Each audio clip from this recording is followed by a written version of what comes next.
Hello dear student, Namaste. Today I am going to teach you set for class 9. Set. What is mean by set? A set is a collection of object. Object represent the set of number, the collection of colors, days of week, months of year, etc. For example, open curly bracket 1, 2, 3, 4, 5. Open curly bracket, vowels, letter, close curly bracket. First example 1, 2, 3, 4, 5. That is natural number up to 6. 6 भन्दा मुनिका natural numberहरू vowels letter and week, days of week, collection of colors, etc. That is set.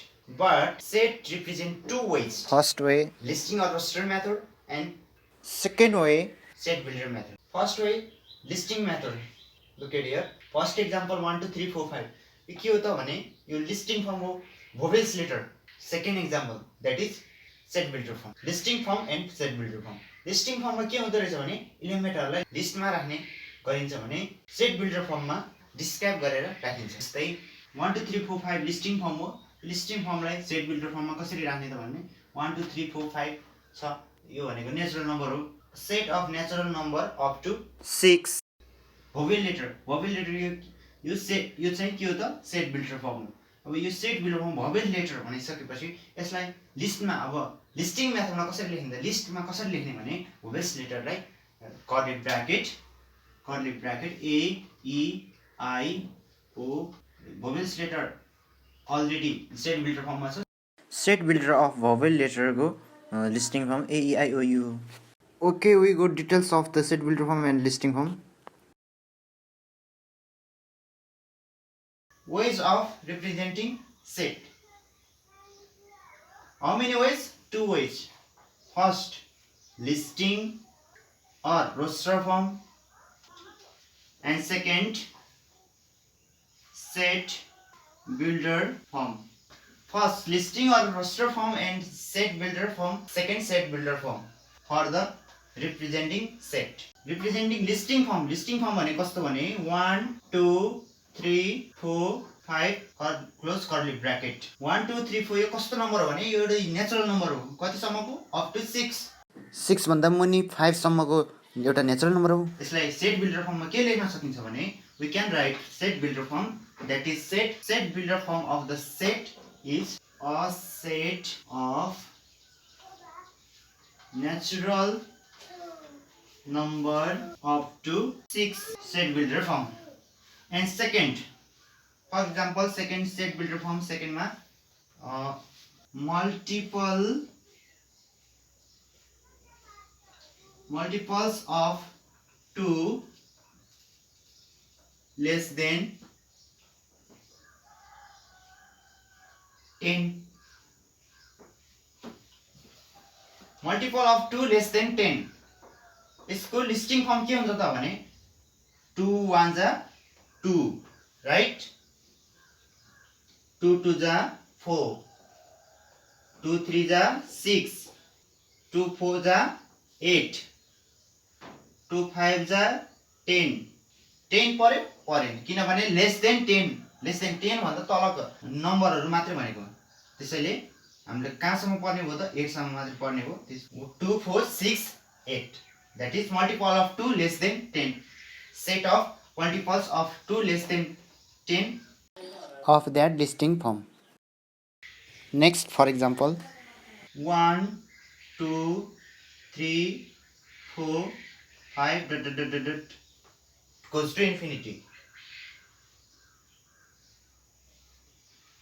के हो त यो 1 2 3 4 1 बाट start हुने के हो त नेचुरल नम्बर हो। त्यसैले 1 2 goes to infinity. इन्फिनिटी सम्म गइसकेपछि यो एउटा के सेट हो भने इन्फाइनाइट सेट हो। इन्फाइनाइट सेट हामीले यो भन्दा पछि पढ्ने छौं। इन्फाइनाइट सेट भनेको चाहिँ 1 2 3 4 5 goes to infinity. Infinity inner चाहिँ लिमिटेसन छ, जस्तै 1 to 5 2 to 8 यो सबै बाउन्ड्री छ। जुन जसको बाउन्ड्री हुँदैन त्यो चाहिँ इन्फाइनाइट सेट हो, जसको बाउन्ड्री छ त्यो फाइनाइट सेट हो।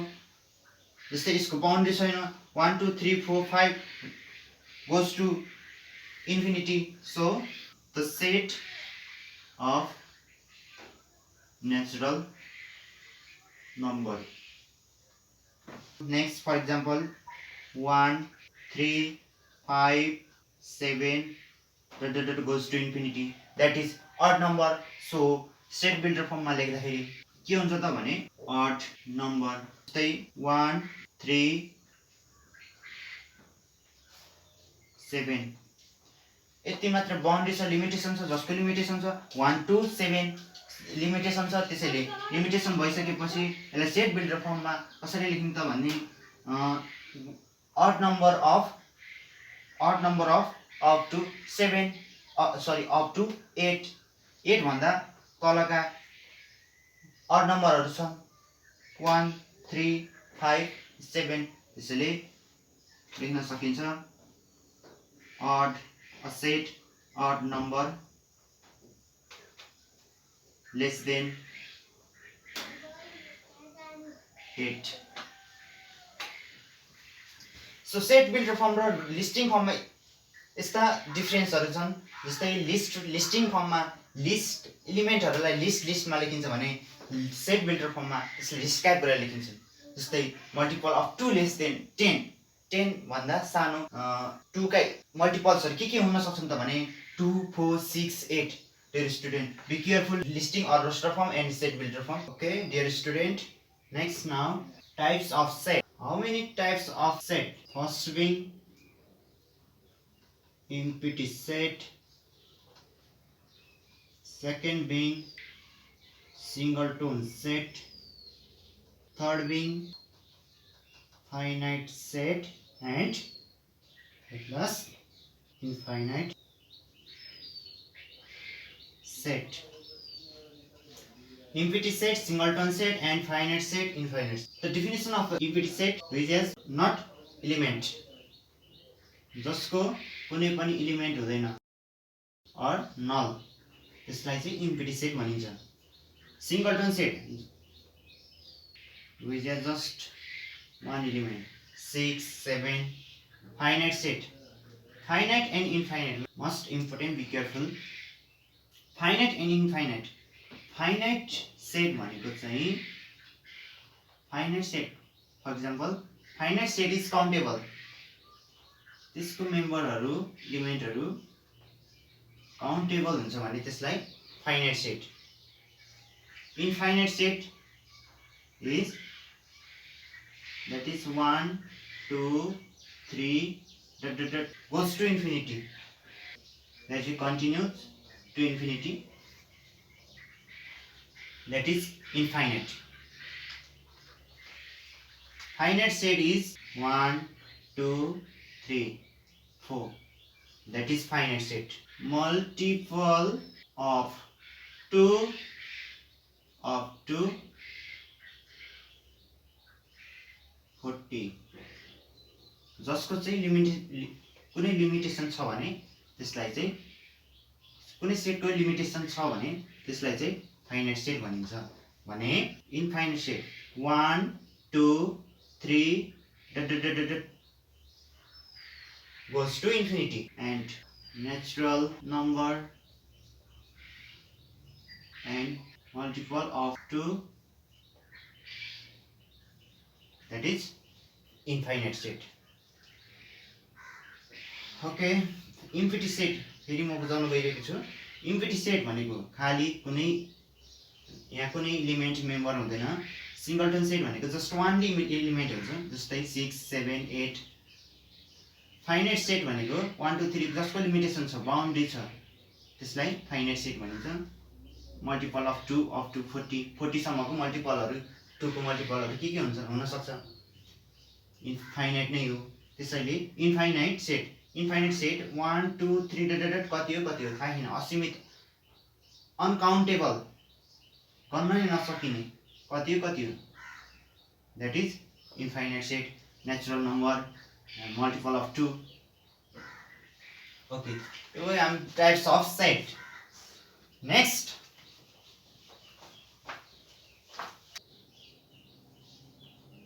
difference and complement of two set. कस्तो डिफरेन्स हो, कस्तोलाई कम्प्लिमेन्ट भन्ने? First difference, if set A is equal to 1 2 3 and B is equal to 2 4 6. Now A difference B, what will be A difference B? A difference B is equal to the element of A 1 2 3 1 2 3 and difference, that is denoted by difference, denoted by difference. A set A minus B, set A difference B, set A is 1 2 3 and B is 2 4 6 minus 2 4 6. Clear? Okay, now 1 2 B मा परेको A मा नपरेको मात्रै A minus B हो. B मा परेको A मा नपरेको, B मा 2 परेको छ, 2 छ, यहाँ 2 छ, बाँकी B मा नपरेको 1 3, B मा परेको A मा चाहिँ नपरेको, B मा परेको 2 छ, A मा पनि त्यो 2 पर्यो, त्यसैले बाँकी के हुने भयो त A minus B भनेको 1 3. त्यो परेको चाहिँ क्यान्सल भएर जाने भयो. Again, be careful. Element of the set B 2 4 6 and element of the set A 1 2 3. A मा परेको, यसमा चाहिँ अब के भन्नु पर्यो त, A मा परेको तर B मा नपर्ने.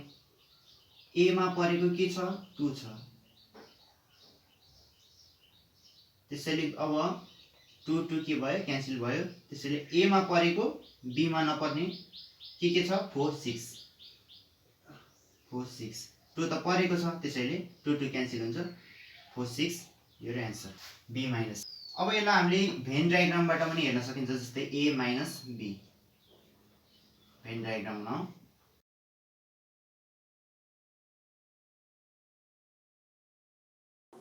so A minus B will be 1 comma 3. Again, अब B minus A, B minus A लाई एकचोटि भेन डायग्रामबाट हेरौँ. A B कमन के छ, फर्स्टमा कमनलाई लेखौँ. A को एलिमेन्टहरु कमन गइसकेपछि A को एलिमेन्टहरु रिमेनिङ के छ, 1 and 3. B मा कमन 2 गइसकेपछि रिमेनिङ एलिमेन्ट के छ, 4 and 6. सो अब B बाट चाहिँ हामी अघि चाहिँ A बाट B मा माइनस गरेको थियो, अब गर्ने चाहिँ B minus A. B बाट चाहिँ A माइनस गर्ने भनेपछि B भनेको यति, यो यति पार्ट्स हो, A भनेको यति पार्ट्स हो. B बाट A पुरै घटाइदियो, A घटाइदियो भने के आयो त, 4 and 6. Your answer, that is match 4 and 6, B minus A. Okay. Similarly, Set A is equal to A B. Set B is equal to A E I O U. अब common के छ, फर्स्टमा common हेरौँ, A intersection के छ, A and remaining element के छ, set A को B एन्ड B को remaining element E I O U. अब भन्न सकिन्छ A minus B कति हुन्छ, A minus B के हुन्छ,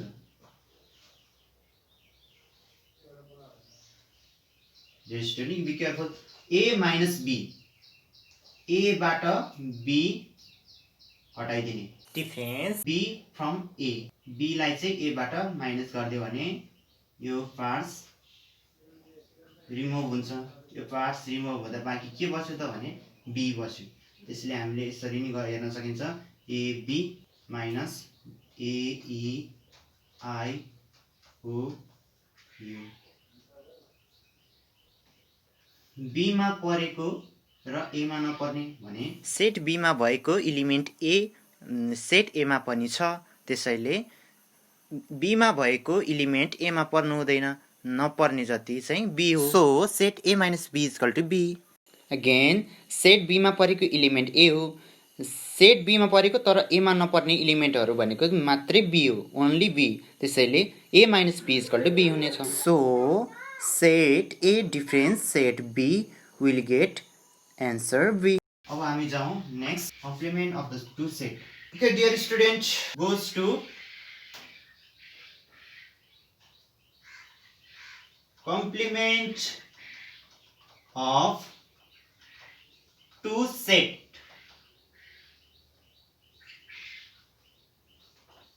For example, if universal u is equal to 1, 2, 3 goes to 10 and set A is equal to, suppose set A is equal to 2, 4, 6 and set B is equal to set B is equal to 2, 3, 8 हामीले find गर्ने अब यहाँ A complement B complement कसरी find गर्ने हेरौँ A complement when डायग्रामबाटै जाउँ set A and set B अब यहाँ सेट A र सेट B मा फर्स्टमा के लेख्न पर्यो इन्टरसेक्सन के हो त भन्दा 2 and 2 2 remaining element of the A 4 and 6 remaining element of set B 3 and 8 2 4 2 3 4 6 8 Dear student, 1 2 3 here presenting say Answer element of set A and set B. 1 बाँकी So बाँकी एलिमेन्ट युनिभर्सलको कहाँ लेख्ने त बाहिर so we can write universal set. 2 Remaining of the universal set. 4 A र B मा आइसकेको इलिमेन्टहरू बाहेकका सेटहरू इलिमेन्टहरू युनिभर्सल सेटमा अझै बाँकी नै छन् भने के बाँकी छन् त 1 to 10 सम्मका नम्बरहरू छन् युनिभर्स सेटमा अब हामी यहाँबाट जसमध्ये 4 2 4 3 6 8 A and B मा आइसक्यो भने बाँकी रिमेनिङ इलिमेन्टहरू 1 5 7 9 10 युनिभर्सल सेटमा we can write A universal complement कसरी set. फाइन्ड गर्ने त भने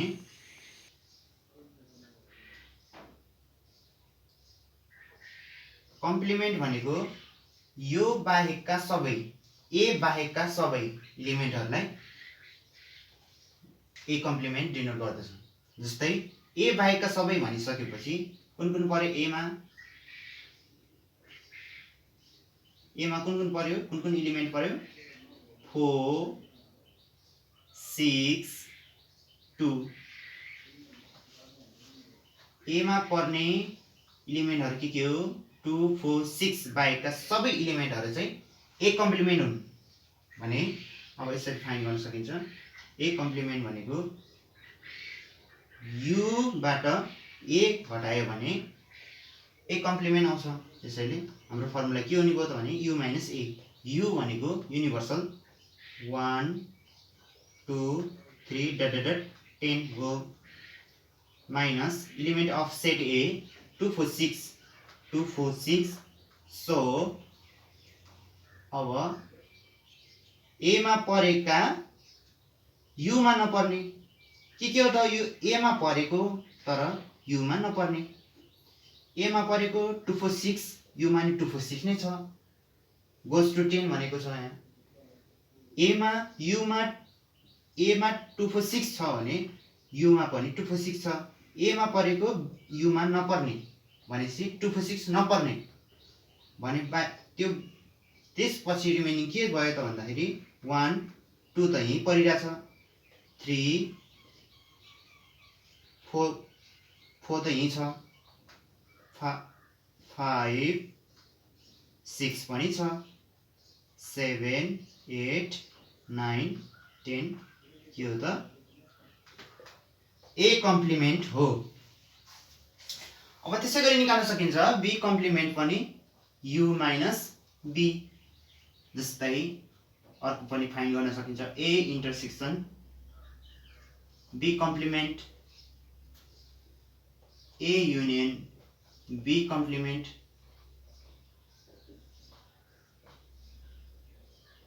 सबैको के हुनु भयो त U बाट A इन्टरसेक्सन B माइनस गर्ने